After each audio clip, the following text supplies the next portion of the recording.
I have cast on, it's spring, which means there's more light, which means I am now able to work on a project that has dark yarn. I'm not really sure why I chose to work with such a navy black yarn, but here I am. And it seems to be working out okay if I get out in the daylight or by a window to work on my project. So what are you working on and where are you watching from? Because I'd love to hear from you and see you. I think I can see most of the comments here. So feel free to share with me any questions you have or concerns. So today I am going to be talking about what makes a great editor. And there's a few things that I would like to share with you because last live session, if you were able to watch, I talked about technical editing for patterns. And maybe you said, yes, all patterns need to be edited, right? But then you wonder, oh, when I described it, could I be a crochet or knitting tech editor? Maybe you've worked in a yarn shop and you've helped customers one-on-one with clarity issues in a pattern, or you fixed outright errors and you felt energized by it. Maybe you are an avid maker that has worked many of the most popular patterns in the last decade, and you found typos and stitch count errors in them, and you find yourself rewriting them occasionally. Maybe you are a maker who by day is a math teacher or an accountant or an engineer. Maybe you're a writer or an editor yourself, and you always would rather be working with yarn. I feel this because that's where I started. I wanted to work with knitting. I wanted to work in fiber. So let's go a little bit deeper than just circumstances. I'm going to give you a short list of 7 things that I have observed as universal qualities in all my editing colleagues, who, by the way, come from every walk of life and from all over the globe. So they aren't part of one type of person. They're all kinds of people, but they all have these characteristics. So let's start with this. You have working knowledge of the coded language of your craft. So if you've worked a lot of patterns, you can recognize when a pattern has been really well designed. There's a smooth play out of the instructions in your handwork, and you can really appreciate a clever and innovative way to impart something that we have been working with our hands for centuries. This is an old craft, but you understand the language of it. You understand the stitch patterning and the abbreviations. You get that it is something that is conveyed in a pattern language that has code, which in knitting and crochet is very simple, but you get it. Secondly, you understand the math behind the stitches. So when you're working with yarn and patterns, you already have a good intuition on how the shaping of increases and decreases work. And you know how to fix stuff when you miss a yarn over or when you miss something, a few rows back or rounds back. You're not afraid to fix things because you understand that math aspect of how the stitches work to create a whole project. Thirdly, you have at least basic experience with spreadsheet software. So, fun fact about me, I barely had any experience with spreadsheets when I began to work as a tech editor, and I had only just begun to use Formula when I started editing. But just that little bit of knowledge gave me lots of room to grow.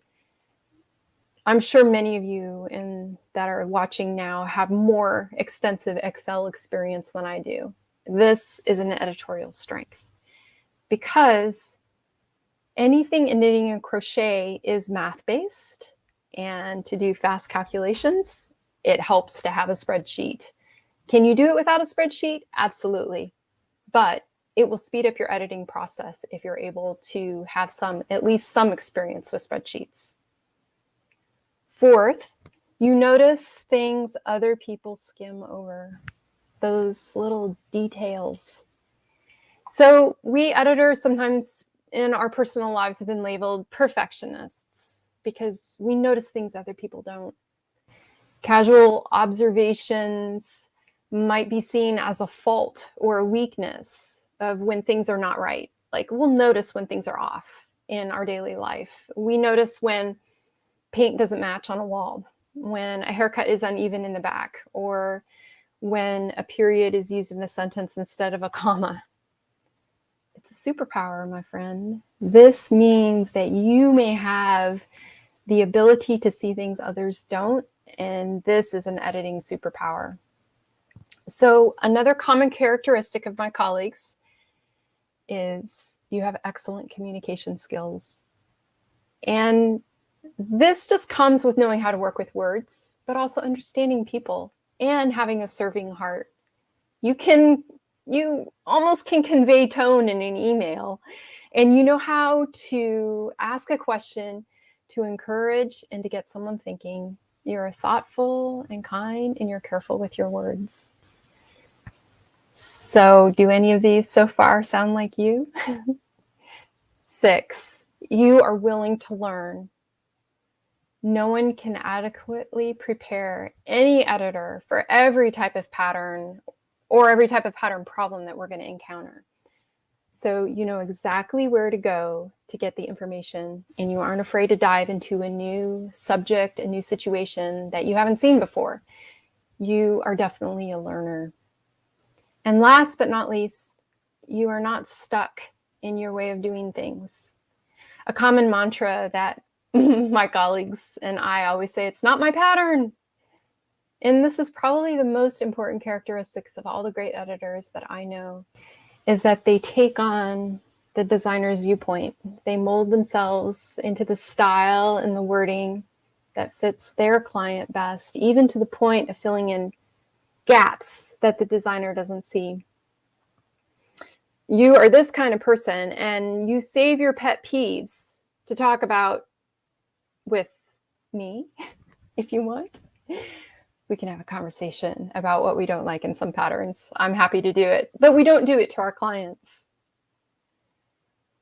So did you spot yourself in any of these characteristics? Which one sounds like you? I'd love to hear about it. And if you are here watching live or in the replay, just throw it into the comments. I am here to tell you, if you have any of these things, and if you love knitting and crochet, you may have the makings of a technical editor.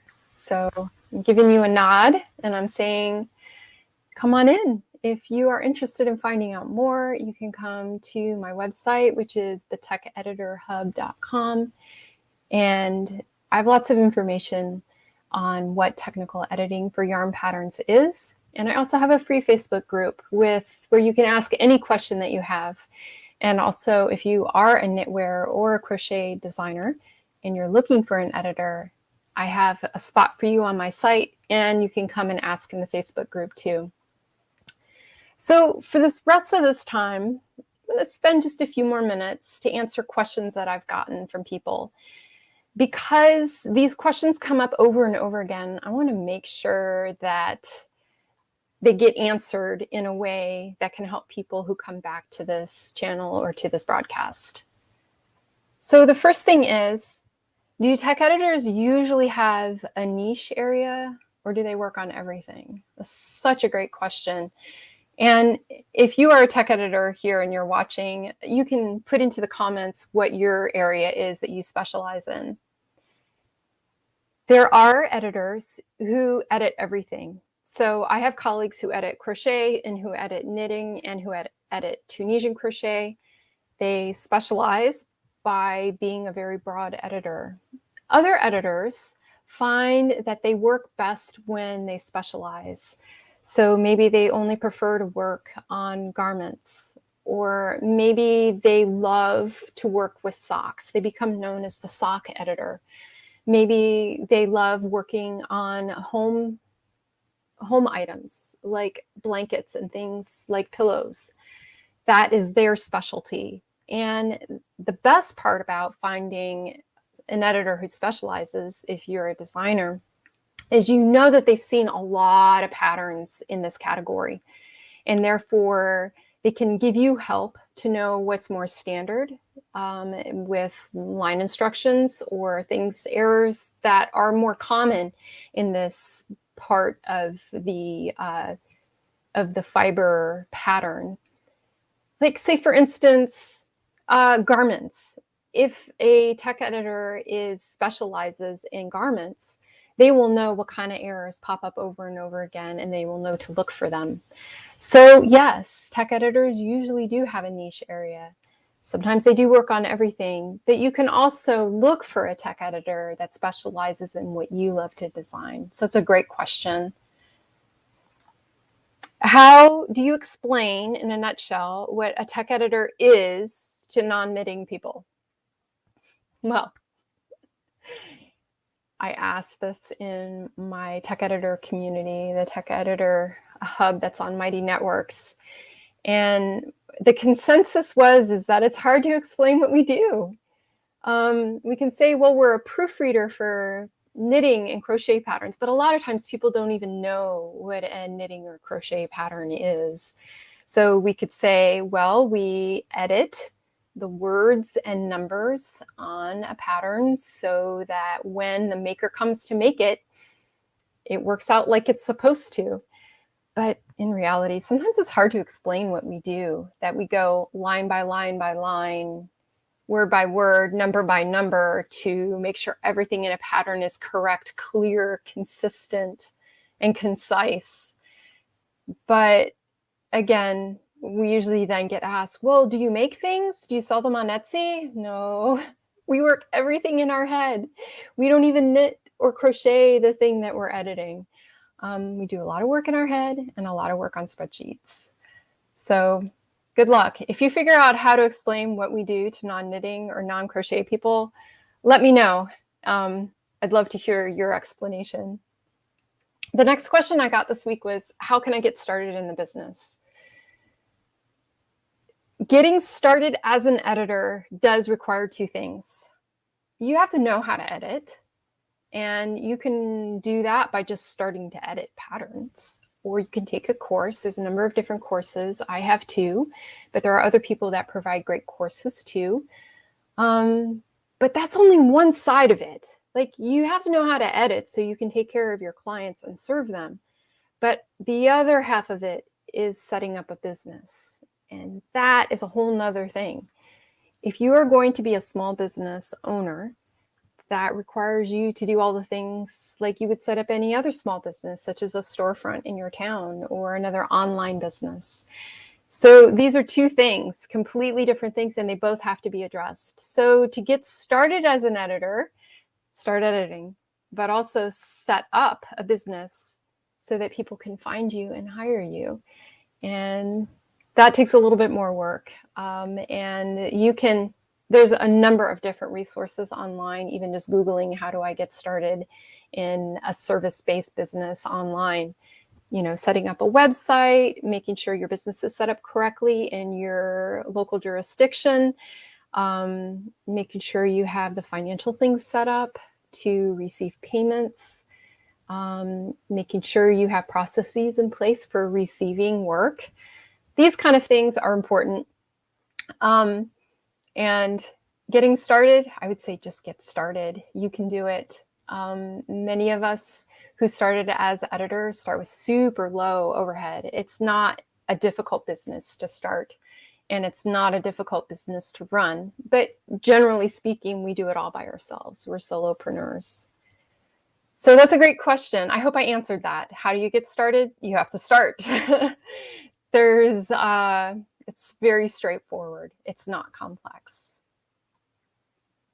Another question was, how do you find new clients? So once you have clients, how do you find new clients? This is a little trickier. So to get those first clients, you would, a lot of people have different ways of doing it. I started testing for other knitwear designers. Some people ask for a testimonial or feedback on their work, and sometimes they do an exchange to get some first clients. Once you have a few clients, how do you find new clients? The way that you do this is by getting feedback from your current clients and asking for referrals. And also, in all the places where your future clients are, you offer help.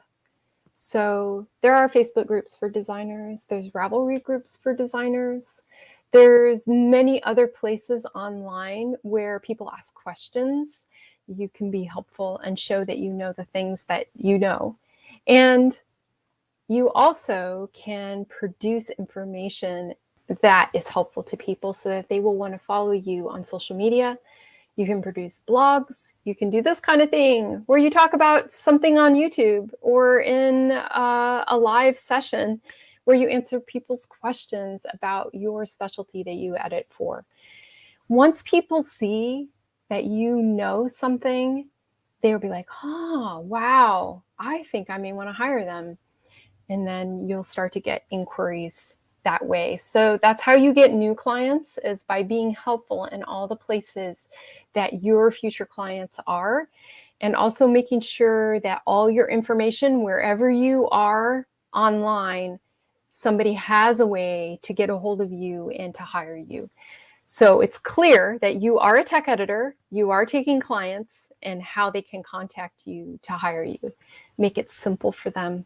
Make sure your customer's path to you is very clear. The last question I wanted to cover today, and if you have any more questions, I see you there. Go ahead and throw it into the comments and I'll see if I can answer them. The last question is, how do you charge? Per hour or per project? This is a great question, and there is not one way that all editors charge. Many editors, when they are starting out, may charge per project. So they might do a flat fee for a certain type of project, especially as they're learning the craft and getting their skills and their speed up. They may just charge a flat rate. There are also some editors who you can buy a block of time that will give you a certain amount of services. This is a great way for people to have a very simple way to have a transaction between an editor and their designer client. A lot of editors charge per hour. And the reason why is, as an editor is more experienced and they work more quickly, and maybe they have a lot of patterns underneath their belt, they will work on an hourly basis, because you never really know how long a pattern is going to take you. It may take, you may get a hat pattern that's 1 page, and there may be very few errors. It may take you half an hour to edit it. Or you may get a hat pattern that's 1 page and it's full of technical errors and style consistency errors, and it ends up taking an hour and a half. So you never know.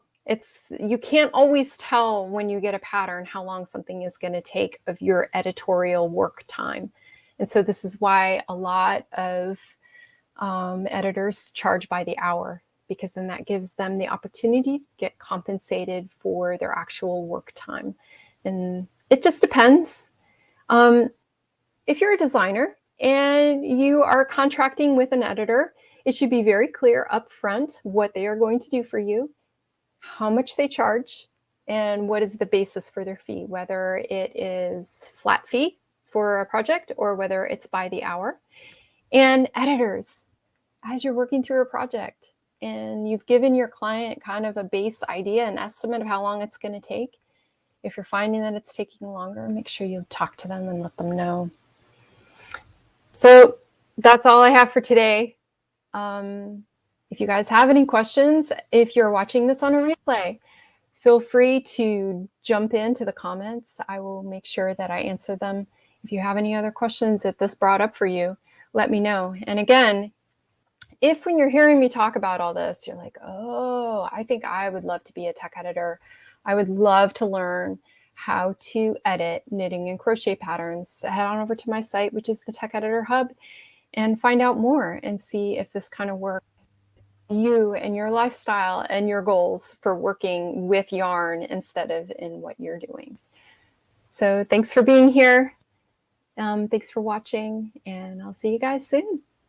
Bye.